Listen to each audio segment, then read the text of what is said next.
Welcome to the Slop Temple. We pray this video helps. You start now. Disconnect the negative battery cable and lift the front on jack stands so you can work safely.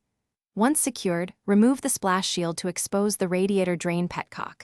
Place a 3-5-gallon drain pan under it. Open the upper radiator cap to relieve pressure, then open the petcock and allow coolant to drain. This prevents spills and makes hose loosening easier. Make sure to collect fluid for proper disposal. Once drained, loosen the clamps on the upper and lower radiator hoses and slide them back. Twist and pull the hoses off. Use pliers or a flat tool if they are stuck. Next, unbolt the fan shroud and unplug the electric fan connector so you can lift the shroud out as one piece. This gives clearance. If your model has transmission cooler lines, carefully disconnect and cap them to reduce fluid loss. Note which fittings go where for reassembly. Set the new radiator into place, aligning lower mounts, then reattach the fan shroud and fans. Tighten bolts snugly so nothing vibrates loose.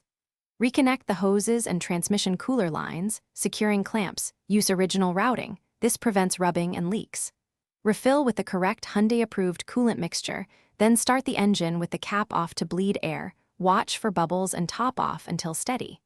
Finally, inspect all.